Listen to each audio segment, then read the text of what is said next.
Next tonight, we're taking some extra time to spread awareness on a serious issue impacting so many in our community.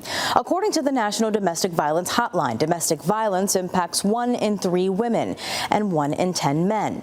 An eye-opening statistic, as domestic violence causes more than 1,500 deaths and over 2 million injuries nationwide, and less than 25% of these assaults are reported to police.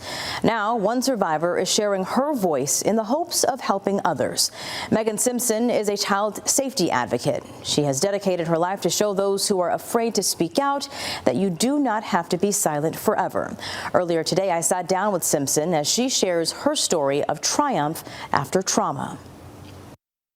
The pain of past sexual assault and sexual abuse can linger in someone's life. Megan Simpson is a survivor and living proof that healing is possible after being abused as a child. She now educates and brings awareness for children and adults with this kind of trauma. I wanted younger people who were going through trauma and abuse to use my story as motivation for their own healing and recovery. Simpson tells me that she was sexually abused from age 5 to 17. She's a survivor of abuse perpetrated by multiple individuals throughout this period. The abuse occurred in diverse dynamics, including family friends, family members, older teenage boys, and romantic interests. She was silent about the majority of these experiences for years. Due to how my parents reacted, because they didn't know any better. Now, at 24, she's the co-founder of Now She Speaks, empowering survivors and educating communities. She also works as a youth peer advocate on a statewide scale. I'm making sure that we are not pushed into silence like so many survivors are.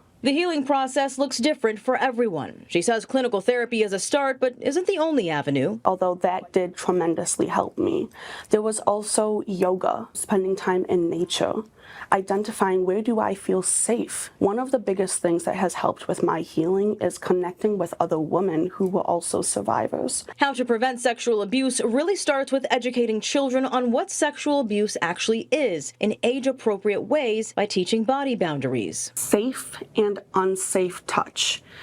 Oftentimes, parents teach bad versus good touch, which is a step in the right direction. However, a predator can use the term good to mean what does the body physically respond to, as opposed to what is actually good.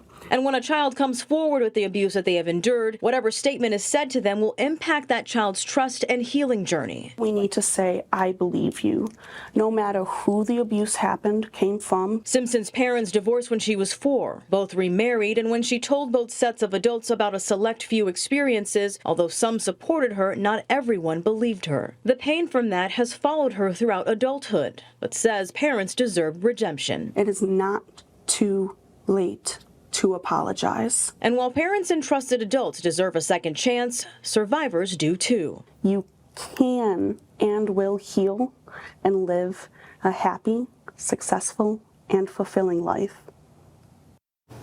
Now, I do want to thank Megan again for being so brave and sharing her story tonight. If you or someone you know is experiencing this sort of violence, help is always available. On your screens, local resources are able to help, and you can also find this full list of resources in this web story on WKBW.com.